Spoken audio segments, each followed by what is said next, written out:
गे monastery में 500 साल पुरानी मम्मी जिसके दांत और बाल आज भी सलामत हैं। यह भारत की एकमात्र प्राकृतिक रूप से सुरक्षित मम्मी है। इसमें कोई केमिकल नहीं है, बस हिमालय का एक अनोखा रहस्य है। माने ब्रिज हिमालय की एक स्पीति नदी के ऊपर ऊंचाई पर बना है। हिमाचल प्रदेश की सबसे खूबसूरत ऊंचाई वाली लेक्स में से एक। यह शांत नाको लेक एक आईने जैसी लगती है जिसमें हिमालय का आसमान झलकता है।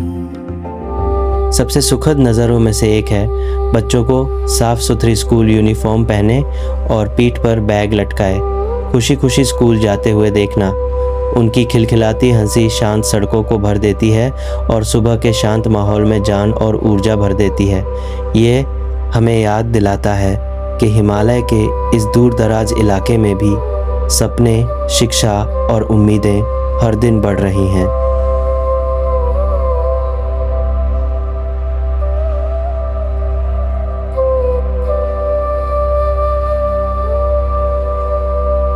माने सस्पेंशन ब्रिज में आपका स्वागत है।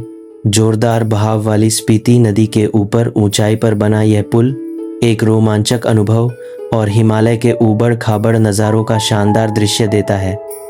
जैसे ही हम पुल पर कदम रखते हैं, हमें अपने पैरों के नीचे इसके हल्के हल्के हिलने का एहसास होता है, जिससे हर कदम रोमांचक और यादगार बन जाता है। हमारे नीचे स्पीति नदी का फिरोजी रंग का पानी गहरी घाटी से तेजी से बह रहा है, जबकि दोनों तरफ ऊंचे ऊंचे पहाड़ खड़े हैं। यहाँ का शानदार नज़ारा, पहाड़ों की ताज़ी हवा और पूरी खामोशी इस जगह को जंगली, अछूता और बेहद खूबसूरत बनाती है। जब हम पुल को पीछे छोड़ते हैं तो हमें याद आता है कि सबसे यादगार सफ़र सिर्फ मंजिल तक पहुँचने के बारे में नहीं होते, वे उन शानदार जगहों के बारे में होते हैं जिन्हें हम रास्ते में खोजते हैं और उन पलों के बारे में जो हमें हैरान कर देते हैं। स्पीति घाटी के ठंडे रेगिस्तान में गहराई में एक ऐसी जगह है जो इतिहास और प्रकृति के बारे में हमारी अब तक की जानकारी को चुनौती देती है। एक शांत मोनेस्ट्री, हिमालय का एक छोटा सा गांव और 500 साल पुरानी एक मम्मी जो सदियों से प्राकृतिक रूप से सुरक्षित है। हिमालय की गोद में बसे शांत और आध्यात्मिक गी मोनेस्ट्री में आपका स्वागत है। यह जगह किसी छिपे हुए अनमोल रत्न जैसी है। जैसे ही हम अंदर कदम रखते हैं, हमें गहरी शांति का एहसास होता है। यह मोनेस्ट्री बौद्ध कलाकृतियों, रंग बिरंगे प्रार्थना झंडों और बारीक नक्काशी वाली दीवारों की पेंटिंग से बहुत खूबसूरती से सजाया गया है, जो सदियों पुरानी आस्था और परंपराओं को दर्शाती हैं। मोनेस्ट्री के अंदर सबसे खूबसूरत पलों में से एक है मंक्स को उनकी रोज़ाना की प्रार्थनाओं में लीन देखना। प्रार्थना हॉल में उनके एक साथ किए जा रहे मंत्र उच्चारण की गूंज एक ज़बरदस्त आध्यात्मिक अनुभव पैदा करती है। हर प्रार्थना, हर मंत्र उच्चारण और हर पल उस सदियों पुरानी बौद्ध परंपरा को दर्शाता है जो इन दूर दराज के पहाड़ों में आज भी फल फूल रही है। ये एक मॉन्क हैं जिनके बारे में माना जाता है कि वे लगभग 500 साल पहले रहते थे। किंवदंती कहती है कि उन्होंने अपनी मृत्यु की भविष्यवाणी की थी। अपने अनुयायियों से कहा था कि उन्हें दफनाया न जाए और कई वर्षों बाद उनके शरीर की जांच की जाए। जब उन्होंने जांच की तो शरीर सड़ा नहीं था, कोई लेप नहीं लगाया गया था, कोई रसायन नहीं, बस संरक्षित। वैज्ञानिकों ने इसका अध्ययन किया, स्थानीय लोग इसकी पूजा करते हैं। आज भी आप उनके बाल, उनकी त्वचा, उनके दांत देख सकते हैं उसी ध्यान मुद्रा में जिसमें उनकी मृत्यु हुई थी। सुबह की प्रार्थना खत्म होने पर मॉन्क्स अपने सादे दोपहर के भोजन के लिए एक साथ इकट्ठा होते हैं और कृतज्ञता और विनम्रता के साथ भोजन करते हैं।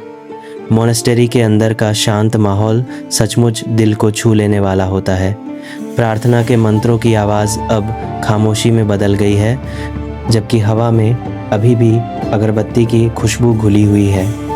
बुद्ध की सुंदर मूर्तियाँ, रंग बिरंगी चित्रकारी और जलते हुए मक्खन के दिए प्रार्थना कक्ष को शांति और भक्ति के भाव से भर देते हैं। यहाँ समय बिताना सिर्फ किसी दूसरी जगह घूमने जैसा नहीं है। यह शांति, सादगी और दया व जागरूकता पर आधारित जीवन शैली का अनुभव करने जैसा है। जब हम ये मोनेस्ट्री से अपनी वापसी की यात्रा शुरू करते हैं तो हम अपने साथ सिर्फ तस्वीरें ही नहीं ले जाते, हम अपने साथ कभी न भूलने वाली यादें, एक शांत मन और ज़िंदगी की छोटी छोटी खुशियों के लिए एक नई समझ भी ले जाते हैं।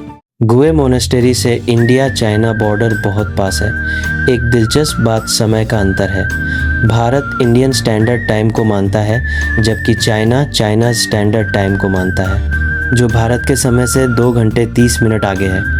इसलिए जब भारत में दोपहर के 2:06 बज रहे होते हैं तो चाइना में शाम के 4:36 बज चुके होते हैं।